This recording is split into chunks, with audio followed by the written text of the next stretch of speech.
کہ دیکھ میرے نبی کی وہ تاریخ، گود کے ایک سائیڈ میں میرے مصطفیٰ کے شہزادے حضرت ابراہیم بیٹھے ہوئے ہیں، دوسری سائیڈ میں میرے نبی کے نواسے آقا حسین بیٹھے ہوئے ہیں۔ مصطفیٰ کبھی شہزادے کا ماتھا چوم رہے ہیں، کبھی نواسے کا ماتھا چوم رہے ہیں۔ آؤ تمہیں رشتے کی قدر بتانا چاہتا ہوں، رشتے کے درد کا احساس دلانا چاہتا ہوں۔ کبھی اس کو چوم رہے ہیں مصطفیٰ، کبھی ان کو چوم رہے ہیں مصطفیٰ، کبھی شہزادے کو پیار کر رہے ہیں، کبھی نواسے کو پیار کر رہے ہیں۔ اتنے میں جبریل امین آ جاتے ہیں، رب کی بارگاہ سے پیغام لائے، مصطفیٰ کی بارگاہ میں سلام پیش کیا۔ اس کے بعد کہتے ہیں یا رسول اللہ، رب نے پیغام بھیجا ہے۔ بولو جبریل کیا پیغام لے کر کے آئے ہو؟ کہا رب پوچھ رہا ہے آقا یہ بتائیے تو سخی، آپ کو شہزادہ پیارا ہے یا آپ کو نواسا پیارا ہے؟ میرے مصطفیٰ نے پہلی بار بیٹے کو دیکھا، دوسری بار ابراہیم حضرت امام حسین کو دیکھا، اور دیکھنے کے بعد فرماتے ہیں جبریل مجھے تو دونوں ہی پیارے ہیں، میں دونوں سے پیار کرتا ہوں۔ جبریل کہتے ہیں آقا، رب فرماتا ہے محبوب جو تجھے پیارا ہے وہ مجھے پیارا ہے، اگر تجھے دونوں پیارے ہیں تو مجھے بھی دونوں پیارے ہیں۔ چل ایسا کرتے ہیں، ایک تو اپنے پاس رکھ لے، ایک مجھے دے دے، اب فیصلہ کرنا تیرا کام ہے۔ بتا تو سہی بیٹا رکھنا ہے کہ نواسا رکھنا ہے؟ سینے سے کس کو لگا کے رکھنا ہے؟ بیٹے کو لگانا ہے یا نواسے کو لگانا ہے؟ اتنی بات جبریل نے کہی تھی۔ میرے مصطفیٰ نے شہزادے کو دیکھا، آنکھیں بھر آئی ہیں، نواسے کو دیکھا، آنسو برسنے لگے ہیں، پھر سوچ رہے ہیں اگر بیٹا جائے گا صرف میں تڑپوں گا، اگر شہزادہ جائے گا میں تڑپوں گا، نواسا جائے گا میری فاطمہ کا دل ٹوٹ جائے گا، نواسا جائے گا علی تڑپ جائیں گے۔ اللہ اکبر، آقا سوچ رہے ہیں کہ اگر میرا جائے گا تو میرا دل ٹوٹے گا، حسین جائے گا تو فاطمہ کا دل ٹوٹ جائے گا۔ آقا نے فیصلہ کر دیا جبریل میرا دل ٹوٹے یہ تو گوارا ہو سکتا ہے، فاطمہ کا دل ٹوٹے محمد سے گوارا نہیں ہو سکتا۔ نعرہ تکبیر، نعرہ رسالت، نعرہ غوثیت، مسلک اعلیٰ حضرت علامہ مفتی حماد رضا صاحب قبلہ، نعرہ تکبیر، نعرہ رسالت، زندہ باد زندہ باد۔ توجہ ہے ذرا اپنے آقا حسین کے نام پہ سارے بول دو یا حسین۔ اللہ سلامت رکھے جس نے سیدہ فاطمہ زہرا کے لالوں کے نام پہ ہاتھ اٹھائے، اللہ ان کو اسی سال مصطفیٰ کا مدینہ دیکھنا نصیب فرما دے۔ ہاں جو کریں میں کہنا چاہ رہا ہوں، فرمایا جبریل میرے ہی لے جا۔ 3 دن گزرے، حضرت پیغمبر اسلام کے شہزادے حضرت ابراہیم کی طبیعت بگڑنا شروع ہوئی۔ تمہیں کیا لگتا ہے جب نبی نے یہ فیصلہ کیا جبریل میرے ہی لے جا، تو کیا نبی کے دل پہ چوٹ نہ لگی؟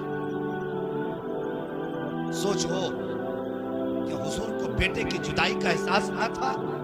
اٹھائیے تاریخ، مفسرین و محدثین فرماتے ہیں جب حضرت ابراہیم کی طبیعت خراب ہوئی میرے نبی نے گود میں سر رکھا ہے بیٹے کا۔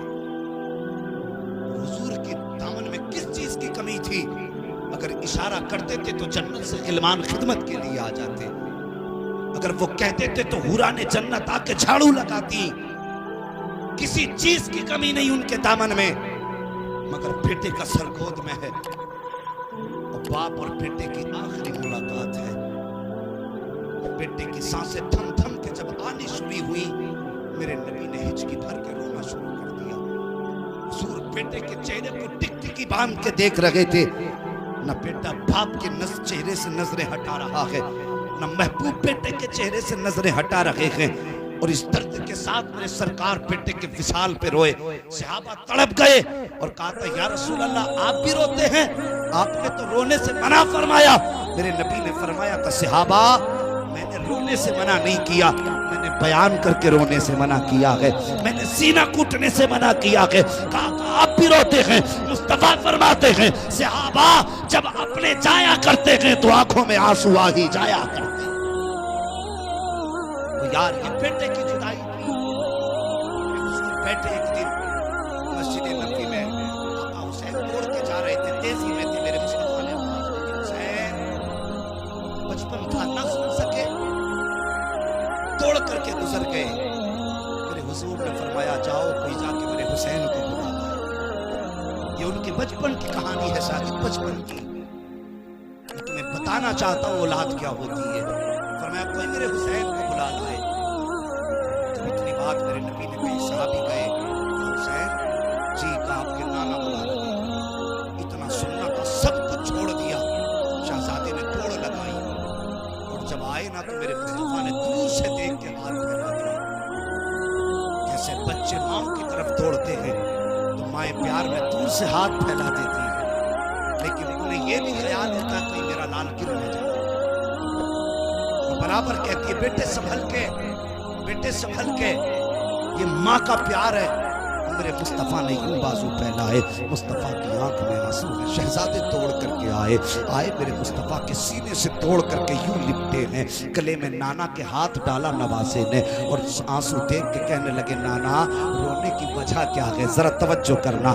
اب بڑا پیارا جواب آ رہا ہے، کہا بیٹے میرے حسین کو مصطفیٰ نے سینے سے لگایا۔ شہزادے نے یوں اپنے نانا کا چہرہ دیکھا، اور دیکھنے کے بعد اپنے ہاتھوں سے آنسو صاف کیے، اور صاف کر کے کہتے نانا آنکھ میں آنسو کیوں آئے؟ میرے نبی نے فرمایا حسین تو وہ ہے جس پہ میں نے اپنے بیٹے کو قربان کیا۔ آج حسین جب میں نے تمہیں آواز دی تم دوڑ کے چلے گئے، میری آواز پہ توجہ نہ دی، حسین آج مجھے میرا بیٹا یاد آ گیا۔ اتنا کہنا تھا، آقا حسین نے اپنے نانا کے قدموں کو بوسہ دیا اور آنکھ میں آنسو بھر کے کہا تھا نانا وقت آ لینے دیجئے، آپ نے حسین کے اوپر ایک قربان کیا گئے، حسین آپ کے اوپر اپنے 72 جانثار قربان کر کے دکھا۔ نعرہ تکبیر، نعرہ رسالت، نعرہ غوثیت، فیضان اعلیٰ حضرت علامہ مفتی حماد رضا صاحب قبلہ، نعرہ تکبیر، نعرہ رسالت، زندہ باد۔ مہربانی کرو توجہ کیجئے۔ او بھائی بہت بڑا رشتہ ہے ماں باپ کا اولاد سے۔ آج جوانوں تم سے پوچھو، یہی ماں باپ جب تم لیٹ آتے ہو رات میں اگر یہ کہہ دیتے ہیں کہاں تھا اب تک، کیا کہتے ہو؟ منہ بند رکھا کرو، ہم تمہیں بچے دکھ رہے ہیں، تم ٹھیکیدار ہو ہمارے؟ بیٹے یہ جواب اس دن سنے گا تب تجھے پتا چلے گا باپ کیا ہوتا ہے، جس دن تیری اولاد تجھے یہ جواب دے گی۔ یہ تیرے دشمن نہیں ہے، یہ تیرے مخالف نہیں بلکہ تیرے ہمدرد ہیں، یہ تیری خیر خواہی میں تجھے ڈانٹتے ہیں۔ اور یاد رکھنا جس دن یہ چلے گئے اس دن تو لیٹ آئے گا، کوئی تجھ سے پوچھنے والا نہ ہوگا، تو اکیلا گھر میں قدم رکھے گا، رات کے 1 بجے آنا یا 2 بجے، کوئی تجھ سے یہ پوچھنے والا نہیں ہوگا رات کہاں گزاری ہے۔ اور تجھے بظاہر تو لگے گا اب میں آزاد ہوں، لیکن خدا کی قسم جب تو گھر میں قدم رکھے گا اور تجھے ٹوکنے والا نہیں ہوگا، اس دن تیرے کان اس آواز کو ترس جائیں گے جو 1 بجے نکل کے آتی تھی تیرے کانوں تک اور کہا کرتی تھی اتنی رات کہاں سے آ رہا ہے۔ اس چہرے کو ترس جائیں گی تیری آنکھیں جو آدھی آدھی رات کو بیٹھ کر کے تیرا رستہ تکا کرتی تھی۔ صاحب ماں باپ کو نظر انداز نہ کیا کرو۔